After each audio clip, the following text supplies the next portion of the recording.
സുഹൃത്തുക്കളെ, നമ്മളിപ്പോൾ നിൽക്കുന്നത് അരുവിക്കര നിയോജകമണ്ഡലത്തിലെ കുറ്റിച്ചൽ പഞ്ചായത്തിലാണ്.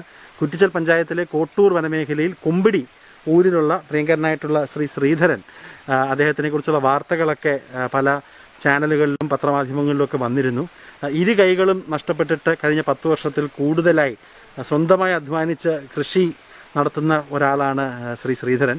നമ്മളാളുകൾ പലരും കൃഷിയിൽ നിന്ന് മുഖം തിരിഞ്ഞു നിൽക്കുമ്പോൾ എല്ലാ സൗഭാഗ്യങ്ങളുള്ള ആളുകളൊക്കെ മേലനങ്ങി പണി ചെയ്യാൻ വിമുഖത കാണിക്കുമ്പോൾ വളരെ കഷ്ടപ്പെട്ട് രാവിലെ 2-2:30 മണിക്ക് എണീറ്റ് ഇവിടെയുള്ള സ്വന്തമായിട്ടുള്ള റബ്ബർ കൃഷിയൊക്കെ നടത്തി അതിനുശേഷം തൊഴിലുറപ്പ് പദ്ധതിയിലും പോയി മറ്റ് കാർഷിക പ്രവർത്തനമൊക്കെ നടത്തിയാണ് അദ്ദേഹം ഇന്ന് മുന്നോട്ട് പോകുന്നത്.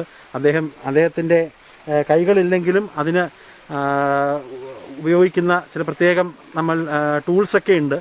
അതിൻ്റെ കാര്യങ്ങളൊക്കെ അദ്ദേഹം വഴിയേ പറയും. പക്ഷേ എനിക്കൊരു അഭ്യർത്ഥനയുള്ളത്, നിങ്ങളെല്ലാവരും ഇതൊക്കെ ഒന്ന് കാണണം. ഇതൊക്കെ വളരെ ഒരു ചെറിയ സാങ്കേതികവിദ്യ ഉപയോഗിച്ച് അദ്ദേഹത്തിൻ്റെ കൈകൾക്ക് പാകത്തിനായിട്ട് ഉണ്ടാക്കിയിരിക്കുന്ന മൺവെട്ടിയും പിക്കാസും ഒക്കെയാണ്. കാണുന്ന പ്രേക്ഷകരോട് പറയാനുള്ളത്, നമ്മളൊക്കെ ധാരാളം എൻജിനീയേഴ്സൊക്കെ ഇത് കണ്ടുകൊണ്ടിരിക്കുകയായിരിക്കും. അപ്പോൾ ഇദ്ദേഹത്തിന് അനുസൃതമായിട്ടുള്ള രീതിയിൽ എന്തെങ്കിലും ഇതുപോലത്തെ ടൂൾസൊക്കെ നമുക്കൊന്ന് കസ്റ്റമൈസ് ചെയ്യാൻ കഴിയുമായിരുന്നെങ്കിൽ ഭയങ്കര സൗകര്യമായിരുന്നേനെ. ഇപ്പോൾ ഇതൊക്കെ ഞാൻ മനസ്സിലാക്കുന്നത് നമ്മൾ കുറ്റിച്ചലിരുന്ന് തന്നെ നമ്മൾ ചെയ്യിപ്പിക്കുന്നതാണ്, ലേത്തിലും കടയിലും ഒക്കെ പോയിട്ട്.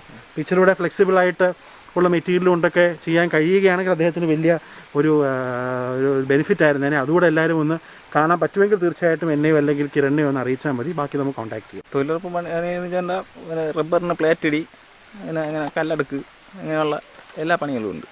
അതൊക്കെ നമ്മൾ എൻ്റെ മെയിൻ ആളായിട്ട് നോക്കി കണ്ട് ചെയ്യും. അതിൻ്റെ അളവിന് കറസ്റ്റിനൊക്കെ ചെയ്യും.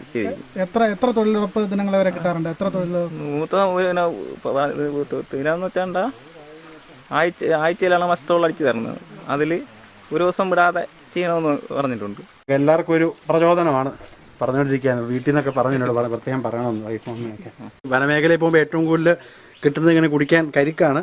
അത് ഏറ്റവും ഒരു പ്രത്യേകത, നമുക്ക് ഈ സ്ട്രോ ആയിട്ട് നൽകുന്നതല്ല, ഇത് ഈറയാണ്. സാധാരണ സ്ട്രോയേക്കാളും പെർഫെക്റ്റ് ഫൈൻ ഷേപ്പിൽ വരുന്നു. അപ്പോൾ അതിന് കുടിക്കുമ്പോൾ ഒരു പ്രത്യേക ഒരു അനുഭവമാണ്. അപ്പോൾ ഒന്ന് കിരണം ഒന്ന് കുടിച്ചു നോക്കണം. ഈ മേഖലയിലേക്ക് ഏറ്റവും ശ്രേഷ്ഠമായിട്ടുള്ള ഭക്ഷണം കപ്പയും മുളകും ഒക്കെയാണ്.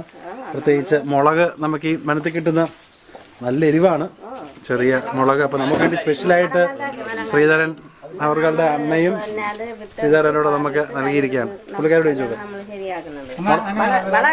ഇടുന്നൊന്നുമല്ല ഇത്, വളം ഇടുന്നതല്ല ഇത്.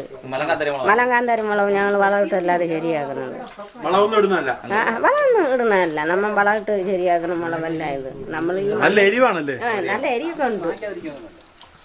ശ്രീധരൻ ചേട്ടനെ പരിചയപ്പെടാൻ കഴിഞ്ഞതിൽ വളരെയധികം സന്തോഷം എനിക്കുണ്ട്.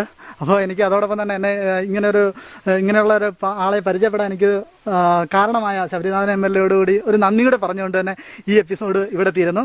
വീണ്ടും മറ്റൊരു വീഡിയോ ആയി കാണാം. അതുവരേക്കും ബൈ ബൈ.